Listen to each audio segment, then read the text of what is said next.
안녕하십니까, 윤석입니다. 오늘 5번째 시간이죠. 그 전에 여기 상을 하나 받았습니다.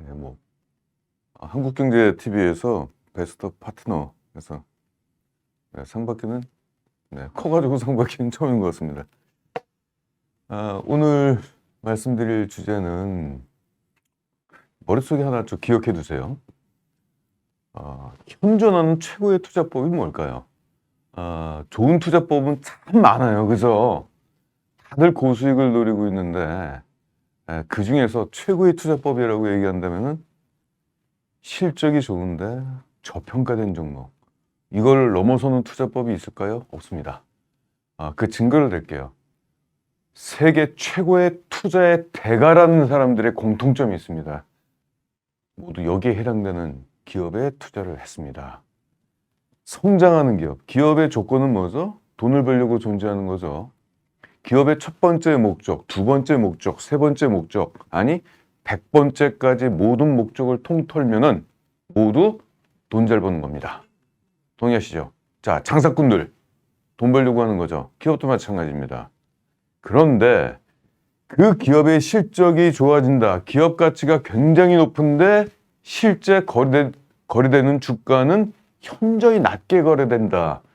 이것이 바로 최고의 투자법입니다. 내년도 무슨 종목을 되나요? 아니, 지금 뭘 사야 되나요? IT? 반도체? 메타버스? 어떤 테마 다 틀렸어요. 실적이 좋고 싼 종목. 이건 못 이겨요. 머릿속에 항상 기억해 두시기 바랍니다. 제가 요 상을 받았다는 거, 이거는 실적과 그리고 적중률, 그리고 어떤 회원 유지율 이런 것들이 있습니다. 이 성적표가 여기 나왔습니다. 바로 저평가 성장주에 투자했던 결과입니다. 자, 누구 눈에는 애게 별거 아니나 이럴 수 있겠죠. 1년 동안 매도했던 전체 종목이 39종목이 있는데 이 종목들의 평균 수익률이 58%고요. 적중률, 상승 적중률입니다.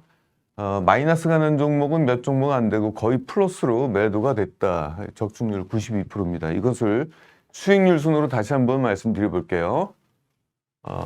1등이 389%, 2등이 152%, 3등이 118% 순으로 수익률 순으로 쭉 있고 실패한 종목 3종목 0%, 마이너스 9%, 마이너스 21%, 이 3종목이 실패를 봤습니다.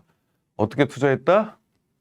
실적이 좋은 종목이 싸게 샀다.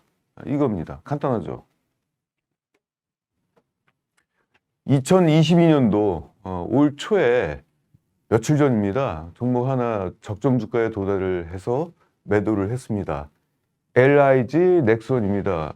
원래 LIG 넥스원은 올해 2022년도 실적 성장이 가파르게 오를 것으로 전망이 됐고 그 실적 성장과 현재의 몸값을 비교해 보면 현저하게 저평가가 됐습니다. 짧은 기간 동안에 제가 이거 11월 달에 샀어요. 3분기 실적 발표하고 나서 그때 실적이 좋게 나왔어요. 그리고 내년도, 올해죠, 올해 실적도 좋을 걸로 일단 전망이 됐습니다. 왜냐? 수주 잔고가 어마무시하게 큰 겁니다. 그래서 이거는 실적 성장하는 거는 당연하다. 그리고 지금 주가는 싸다. 여지없이 매수를 했죠. 그러니까 한 석 달, 두 달 만에 58%의 수익을 얻었습니다. 괜찮죠? 앞으로 제가 방송을 하면서 제가 포트폴리오에 있는 종목 중에서 매도하는 종목은 단 한 종목도 빠뜨리지 않고 계속 공개를 하겠습니다. 왜냐하면 저희 목적은 노후자산 증식을 위해서 지금 현존하는 투자법 중에서 가장 이상적인 투자법이 뭔지를 계속 연구를 지금 하고 있습니다.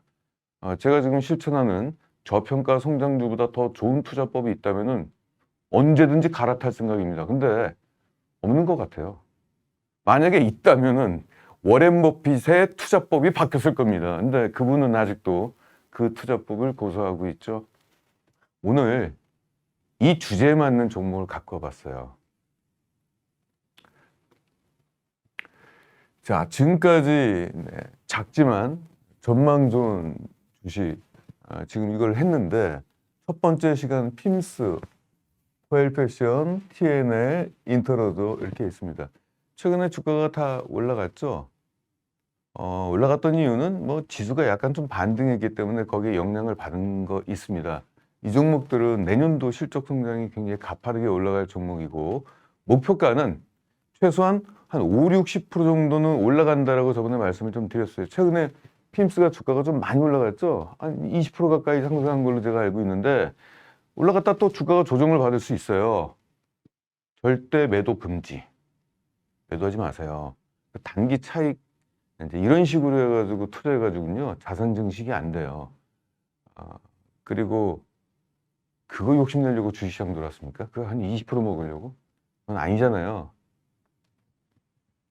핀스 5만 원 밑에 지금 팔지 말라고 분명히 말씀드렸습니다. 5만 원 밑에 팔면은 그분은 좀 생각을 좀 다시 한번 해보셔야 돼요. 자신의 투자의 철학과 투자관에 대해서. 이런 종목들 제가 일단 유튜브에 다 올라와 있죠. 목표가 기억해 두시기 바랍니다. 제가 나중에 방송 중에 1분기 실적이나 4분기 실적이 변화가 있으면 목표가가 약간 조정이 될 수도 있겠습니다만은 현재 시점에서는 네, 수익률 한 50% 정도 보시고 1년 동안 한번 꾹 들고 가시기 바랍니다. 특히 주가가 오를 때는 좋다가 주가가 좀 떨어지면은 이게 뭔 일이 있나? 그런 일 없습니다. 그런 일 없어요. 거기에 낚이지 마시기 바랍니다. 자, 오늘 종목 사조대리입니다. 자, 사조대리면 아까 앞서 말씀드린 종목과는 좀 달라요.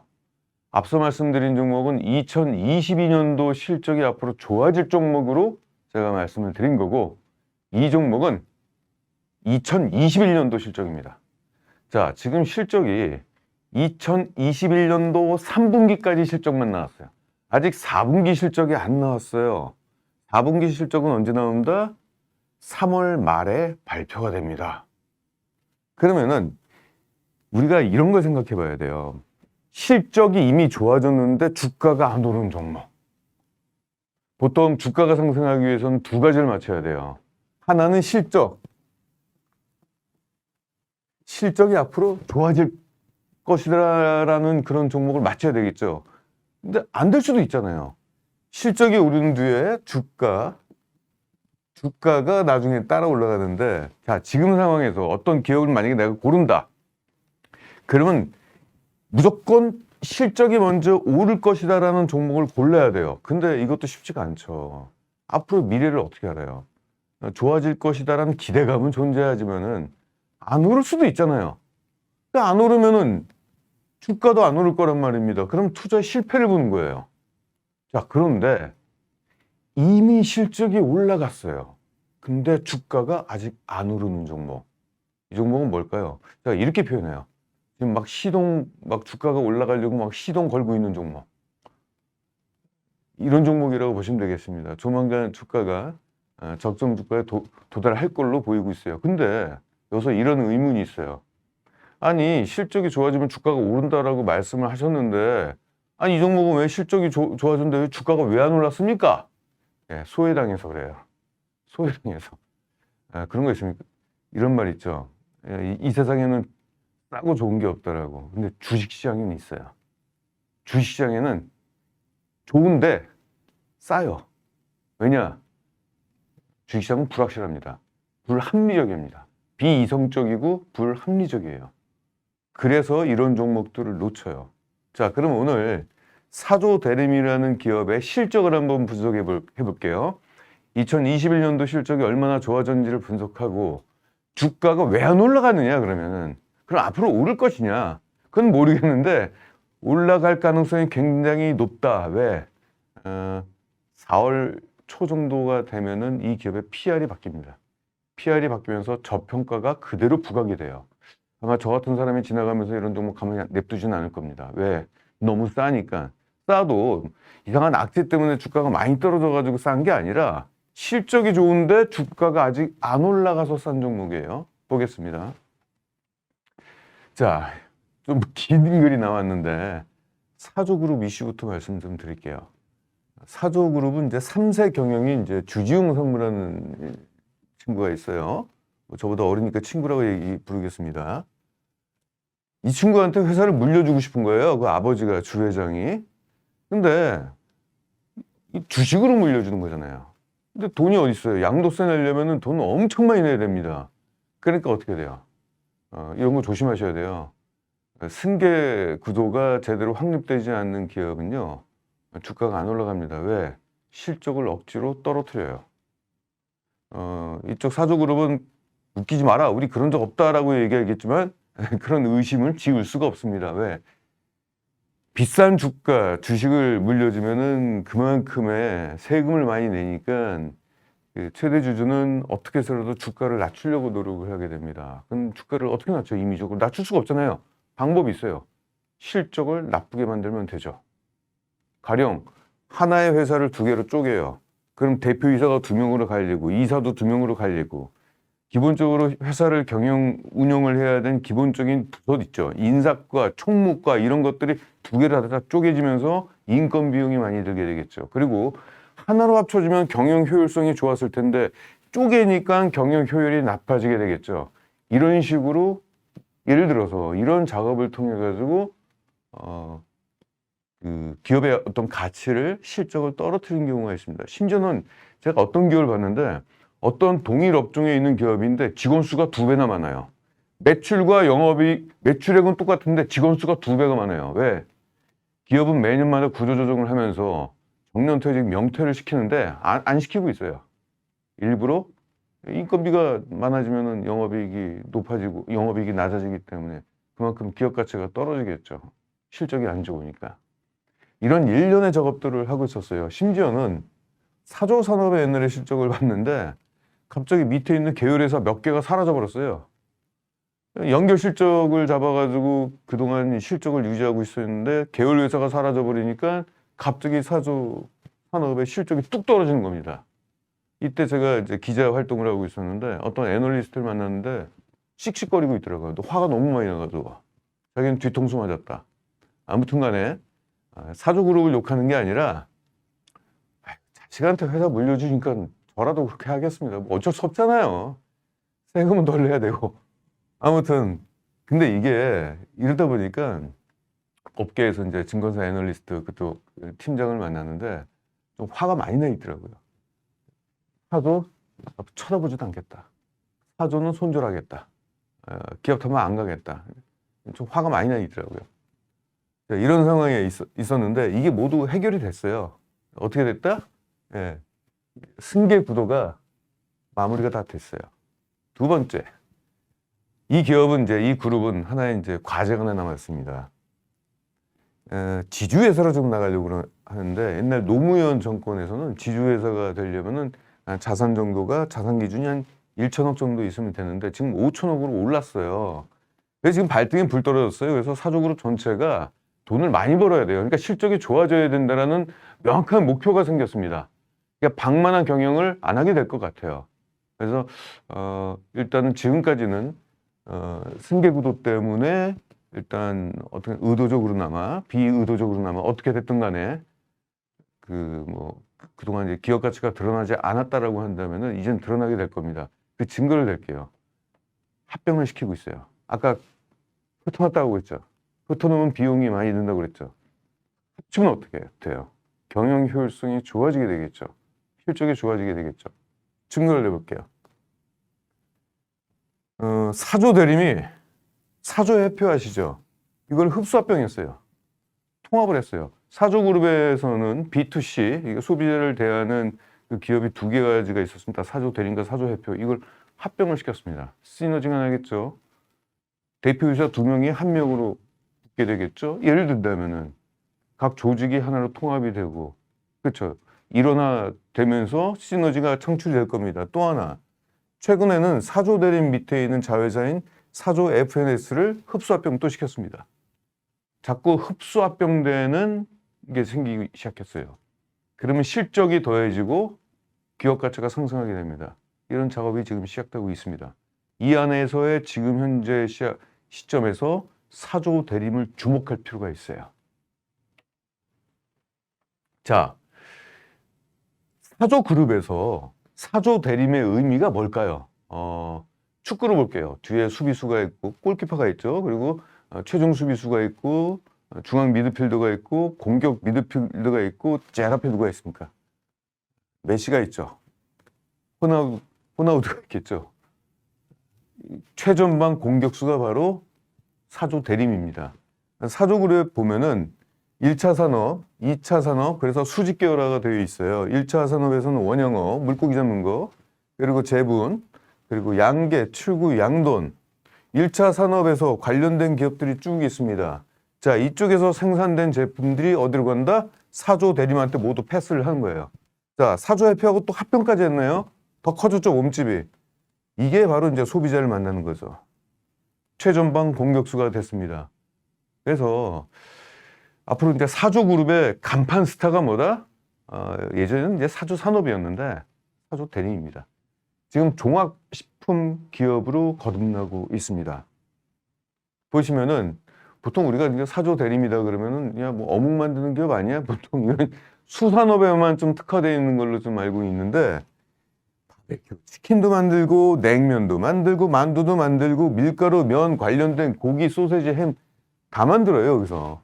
예, 이 중에서는 그 수산업에 좀 특화되어 있기 때문에 이런 게맛살이라든지 이런 쪽에 좀 차별화는 좀 돼 있죠. 그래서 총 154개의 제품으로 구성이 돼 있는 그냥 우리가 볼 때 쉽게 CJ 제일제당, 뭐 오뚜기와 같은 종합 식품 회사라고 보시면 됩니다.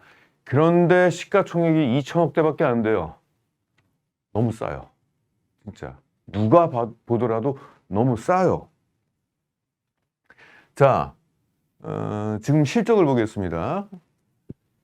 보통 이제 요쪽 빨간 색깔이 뭐냐면은 이게 가공식품, 어묵, 햄, 소세지 뭐 이런 가공식품을 갖고 있고 올라가고 있죠. 그리고 최근에는 사조해표하고 흡수합병하면서 뭐 식용유 관련된 실적도 올라가면서 딱 보면 이게 수산업이 아니잖아요, 사실. 그렇죠? 두 번째로 요즘 좋아지는 것은 뭐냐면은 OEM으로 명태, 대구 이것들은 이제 주변 이제 고객사로부터 자기가 이제 수산업을 안 하니까 고객사로부터 주문이 들어온 거죠. 대신 잡아달라. 뭐 이런 사업이 있고요. 육개가 잘 되고 있네요, 요즘 최근에. 뭐 이런 종합식품 회사라고 보시면 되겠습니다. 자, 2021년도 실적 분석을 해볼게요. 일단 이 기업은 실적이 좋아졌어요. 근데 주가가 안 오르고 있어요. 보통 실적이 오르고 그 다음에 주가가 유명한 기업들은 아주 유명한 기업들은 실적이 오르기 전에 그것을 미리 예측하고 시장에서 미리 주가를 끌어올리는 기업들이 있어요. 삼성전자 같은 경우가 보통 그러겠죠. 근데 소외된 기업들, 시장에서 잘 알려지지 않는 기업들은 실적이 좋아져도 주가가 안 올라가요. 그러다가 뒤늦게 따라 올라갑니다. 근데 결국엔 따라 올라가요. 자, 볼게요. 2019년도에 6월 달에 사조 해표를 인수합병했습니다. 그러면은 전체 뭐 1, 2, 3, 4, 5, 6, 7, 8, 9, 10, 12 1년 12달 중에서 절반만 실적이 잡혔어요. 이게 올라간 게 실적이 굉장히 크게 올라갔는데 6월 달에 합병이 됐기 때문에 1, 2, 3, 4, 5월 달 실적은 반영이 안 돼 있죠. 그러다가 2020년도가 됐을 때 이때는 모든 분기의 사조해표 실적이 반영이 됐고 또 실적 성장을 또 했습니다. 그리고 올해 3분기 여기까지 보면은 4분기 실적이 더해지게 된다면은 이렇게 될 것 같아요. 여기를 넘어설 것 같습니다. 그렇죠? 수익성 보세요. 수익성은 3%에서 6% 2배가 올라갔습니다. 소위 폭발적 실적 성장을 했어요. 연평균 실적 성장률도 꽤 두 자리 숫자로 지금 성장을 했는데 주가가 별로 안 올라갔어요. 이것 때문에 저평가입니다, 지금. 실적 성장 대비 저평가예요, 지금. 보니까 사조 해표하고 처음에 인수했을 때는 약간 조직 간에 뭐 그랬겠죠. 뭐 퇴직금도 줘야 되고 명퇴시키고 이러다 보니까 비용도 좀 나왔고 막 그랬겠죠. 근데 지금 모든 것들이 좀 깔끔해진 것 같습니다. 수익성이 좋아진 거 보니까. 최근에는 뭐 다른 이유가 있는데 그 뒤에 올라갈게요. 분기에서 보겠습니다. 자, 분기 실적 보겠습니다. 자, 영업이익률이 한 2%대여서 6%대로 올라갔죠. 우리나라의 그 식품 회사들은 매출액이 크게 성장하기가 좀 어려워요. 매출액은 구조적으로. 왜냐면은 한국인의 입맛이라는 게 정해져 있잖아요.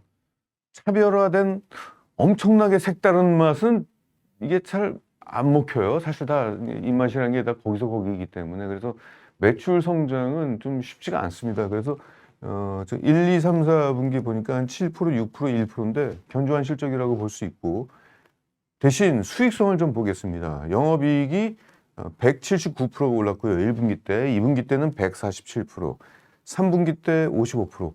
지난해 보여준 이 실적이 사상 최대 실적이었는데 그럼에도 불구하고 올해 실적은 이렇게 또 좋아졌어요. 실적이 왜 좋아졌는지를 보니까 회사 측의 의견을 제가 갖고 왔더니 중요한 주력 사업인 유지, 식용유죠. 그리고 참치, 어묵 이쪽에 판가를 올렸다라고 합니다. 그러니까 2020년도에 원자재 가격이 상승했는데 그때 당시는 판가를 올리지 못했다가 지난해 이것을 이제 올렸기 때문에 수익성이 좋아졌다. 하나씩 볼게요. 이 기업에 대한 뭐 전반적으로 우리가 훑고 넘어가죠. 어묵 쪽에서는 일단 국내 1위 사조 대림이라는 이름으로 1위를 하고 있습니다. 그 사조 대림 관계자한테 제가 좀 말 좀 해볼게요. 이거 좀 이름 좀 바꾸세요. 대림 그러면 무슨 대림 오토바이, 대림 아파트, 무슨 공업용 이름이 자꾸 생각납니다. 이름을 좀, 그리고 단어가 두 가지야. 이거 마케팅적으로 좀 뭐 해야 되는 거 아닙니까? 이거는 좀 아닌 것 같아요. 먹고 싶지가 않아. 아무튼 그래서 1등인가요? 네, 아무튼 1등을 마크하고 있습니다. 자, 맛살 1위를 하고 있어요. 네, 그것도 한 50% 점유율 갖고 있고, 요거 맛있어요. 맥주 안주로 잘 먹고 있습니다. 고맙습니다. 잘 먹고 있습니다. 이름만 좀 어떻게 좀 해주세요. 아무튼 뭐 이렇게 있고요. 최근에 보니까 이제 어묵이랑 이쪽 맛살 쪽에서 프리미엄 제품 쪽으로 많이 출시를 하고 있어요. 그래서 최근에 아까 영업이익률이 좋아진 원인 중에 하나가 또 뭐냐면은 약간 고가의 프리미엄 제품의 매출 비중이 증가한 거예요. 과거에 그 어묵 같은 경우 밀가루 함량이 너무 높아가지고 내가 지금 어묵을 먹는 거야, 밀가루를 먹는 거야 이러는데 최근에는 이런 것들이 좀 많이 개선이 좀 돼 있습니다. 프리미엄 어묵도 좀 라인업을 좀 강화하고 있어요. 이것도 그렇고요. 그래서 이런 쪽에서의 수익성이 점점 좋아지고 우리나라도 이제 식생활에 있어서 좀 소비자의 어떤 입맛의 변화 그리고 좀 소득 수준이 높아지면서 이런 것들을 좀 선호하는 분위기죠, 사실. 그리고 이제 사조회표를 인수하면서 이제 식용유 사업도 이제 이쪽에 이제 가담이 됐는데 CJ가 1위를 하고 있고 지금 사조 대림이 2위를 하고 있네요. 참치는 2위 지금 하고 있습니다. 사조 로아이 참치를 지금 하고 있죠. 식용유 같은 경우는 뭐 B2B 쪽에서는 뭐 교촌 치킨이라든지 자담 치킨, 60개 치킨, 롯데푸드 뭐 이런 쪽으로 B2B로도 공급을 하고 있습니다. 대략 한 요 정도. 그러니까 거의 1등 아니면 2등 정도 시장에서 수익권을 차지하고 있잖아요. 다시 볼게요. 어묵 1위, 맛살 1위, 뭐 식용유, 참치 이렇게 장도 한 3위 정도를 차지하고 있고요. 뭐 이런 것들은 급식업체라든지 이런 쪽이 좀 들어가고 있습니다. 해외 쪽에도 수출을 하고 있고요. 대략 요 정도의 시장 지위를 갖고 있다. 식용유 사조회표를 인수했기 때문에 결국은 대두박 사업도 같이 하고 있는데 저것도 국내 2위를 좀 차지하고 있습니다. 보통 이제 사료 쪽으로 많이 나가죠. 그리고 물고기 사료도 쓰고 있고, 펫푸드 다 사료네요. 실적을 집계해서 보겠습니다. 3분기까지의 실적은 매출액이 4%가 증가했어요. 이거 견조한 실적이에요, 보통. 우리나라 뭐 인구는 그대로고, 그리고 입맛의 변화는 없고, 그러면은 뭐 우리나라 경제 성장률이 거의 한 2%라고 보시면은 4%면은 견조한 실적이죠. 이렇게 보시면 돼요. 영업이익은 무려 102%가 증가했습니다. 다시 말씀드리겠지만은 그 과거에 원자재 가격이 오르고 대두박, 뭐 콩 가격 뭐 이런 것들도 올랐는데 그때 당시는 가격을 함부로 올리기 못했어요. 음식료 기업 같은 경우는 가격이 원자재 가격이 올라간다고 그래가지고 갑자기 가격을 확 올리거나 이러기가 좀 뭐해요. 그러니까 물가 상승에 또 범인으로 또 이제 주목이 되고 막 이러니까 이제 이런 부분이 있는데 아무튼 올렸습니다. 근데 한 번 올린 가격은 내리지가 않기 때문에 이러한 좋은 영업이익률이 앞으로도 지속이 될 걸로 예상이 되고 있습니다. 그리고 또 뭐 사조 회표하고 합병했던 뭐 그런 또 경영 효율성이라든지 이런 것들도 뭐 뒤따라오겠죠. 분별 매출을 보게 된다면 어느 쪽에서 실적이 좋아졌는지 식용유 쪽 가격을 올렸거든요. 요게 21%가 증가했어요. 가격 상승을 했는데 그게 매출액이 전년 동기 대비 21%가 증가했으니까 좋았죠. 대두박 쪽도 가격 상승을 했죠. 20%가 증가했습니다. OEM 명태 대구가 5% 정도 증가해서 전반적으로 이쪽에서 실적 견인을 해왔다. 그래서 주당 순이익을 볼게요. 자, EPS 주당 순이익은 주가에 직접적인 영향을 미치는 거기 때문에 굉장히 중요합니다. 결과적으로는 이걸로 그 기업의 주가가 이제 평가가 돼요, 판별이 돼요. 왜냐면은 EPS는 PER의 영향을 직접적으로 주기 때문에 EPS가 증가하면 PER이 낮아져서 기업의 저평가 강도가 보여지는 거죠. 그래서 어떤 기업이 이 기업은 싸다 비싸다가 바로 PER을 가지고 평가를 하는 겁니다. 자, 보면은 올해 그러니까 지난해 1, 2, 3분기 아주 좋았어요. 그 과거에 비교했을 때도 큰 변화가 있었죠. 자, 그래서 1, 2, 3분기 누적으로 봤을 때 무려 77%의 성장을 보였습니다. 그럼 아직 4분기 실적이 안 나왔잖아요.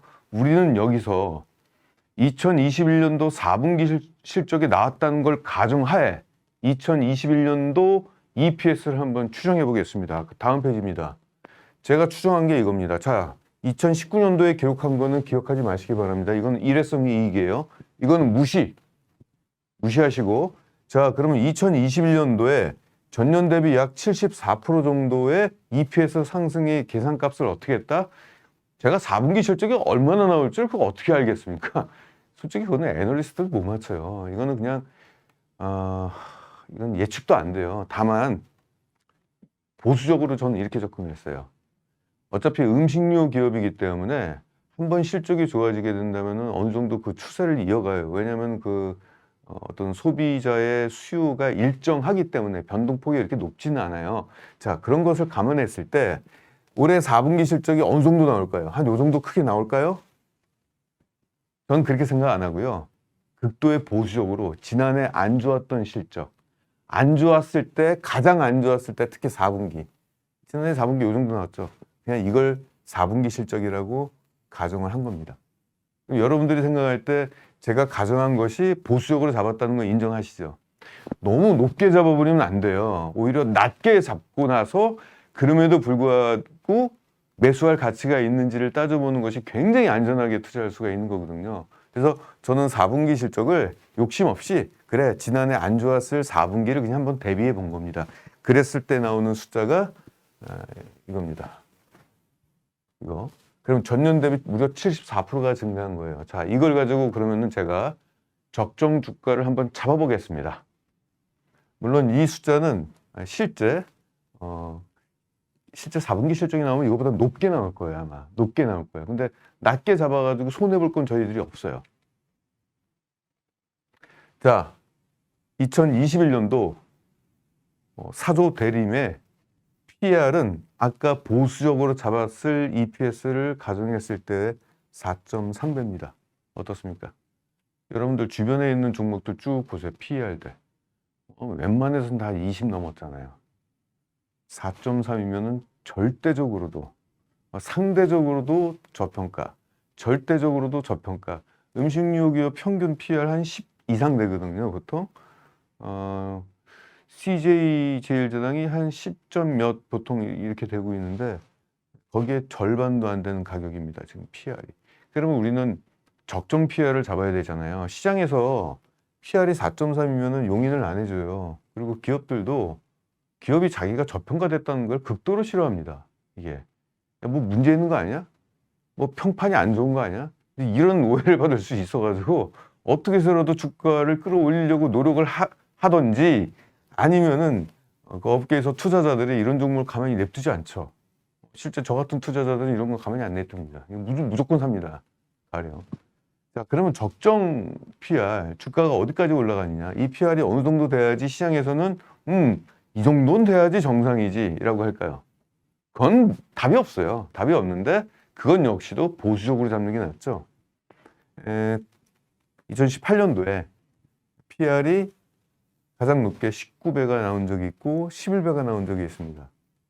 그때는 분위기 좋았어요. 그때. 지금은 약세장이잖아요.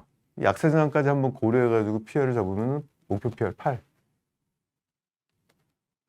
제가 목표 PR을 19로 잡는 것도 아니고 그때 분위기 좋았을 때 가장 낮았던 11로 잡는 것도 아니고 그냥 약세장을 감안해가지고 PR 8배까지는 올라가겠다. 8배도 싼 거잖아요. 그렇죠? 보통 음식료 기업에서 PR이 8이다 그러면 되게 좀 싸네. 아마 이렇게 반응이 볼 겁니다. 이것을 목표로 잡았다라고 했을 때 지금부터 주가는 몇 프로가 올라가야 되느냐? 86%가 올라가야 됩니다. 그만큼 지금 이 종목은 저평가의 끝판왕입니다. 다시 말씀드릴게요. 저평가는 크게 두 가지가 있어요. 그냥 느닷없이 주가가 많이 떨어져서 저평가가 있고요. 반대로 실적이 확 올라갔는데 주가가 아직 안 올라가가지고 저평가가 있습니다. 이것은 인정 못 받습니다. 그냥 주가가 많이 떨어져가지고 저평가가 났다? 이건 그냥 과대낙폭주잖아요. 근데 실적이 성장했다, 기업 가치가 상승했다, 그런데도 주가가 아직 안 올라갔다. 이것은 투자 매력도가 높은 겁니다. 제가 생각할 땐 그래요. 지금 이게 저평가가 제가 이런 방송을 통해 가지고 이렇게 홍보하는 사람들이 좀 계속 생기겠죠. 왜냐면 입소문이 필요해요. 기업이 저평가가 돼가지고 적정 주가까지 올라갈 때는 시간이 필요하고 그 시간 동안에 많은 사람들의 입에 야, 4조 대리면 너무 싼 거 아니야? 이런 이제 소문들이 퍼지고 그러다가 큰 손들도 들어오고 기관들도 관심을 갖고 시간이 필요해요. 그러려면은 첫 번째 일단 4분기 실적이 나와야지 될 거예요. 4분기 실적은 언제 나오느냐? 3월 말에 나옵니다. 3월 말에 나오게 된다면은 그제서야 한 4월 초 정도가 되면은 데이터를 입력하는 사람들이 있어요. 실적에 따라서. 그래서 데이터를 입력하고 그러면 일주일 정도 지나면은 4월 초 정도 되면은 4월 첫째 주, 둘째 주 그 안에 이 기업의 4분기 실적을 DB에다가 입력해 놓고 그럼 PR이 바뀌게 됩니다. PR이 갑자기 하루아침에 싹 바뀌어요. 어떻게? 가령 주가가 그때까지 안 오른다는 가정하에 4.3으로 딱 바뀝니다. 하루아침에. 그러면 지나가는 사람들이 야, 너무 싼 거 아니야, 저거? 네, 그러면서 서서히 이제 들고 있는 사람은 안 팔고요. 안 산 사람은 관심 종목에 올려놓고 만지작거리다가 결국엔 사게 되겠죠. 늦기 전에 매수하시기 바랍니다. 저라면은 이 방송을 듣자마자 조금이라도 사놓겠습니다. 지금까지 제가 5개의 종목을 말씀을 드렸어요. 이 5개를 모두 매수하는 것을 공고해 드립니다. 왜냐? 우리가 투자를 하면서 겸손할 필요가 있어요. 그 안에서 최고 종목이라고 내가 한번 찍어보자. 그러지 마세요. 그런 게임을 합니까? 어떤 종목이 먼저 오를 줄 우리는 맞출 수가 없어요. 그건 신의 영역이에요. 그러니까 5개 조금씩 다 사시고 그냥 차분하게 기다리시면은 적정 주가까지 오를 때까지 기다리시면 좋은 결과가 있을 겁니다. 아직 여러분들한테 추천할 종목들이 많이 남아 있습니다. 앞으로 기막힌 종목들이 기다리고 있으니까 네, 다음 방송 한번 기대해 주시기 바랍니다. 네, 오늘 여기까지입니다. 감사합니다.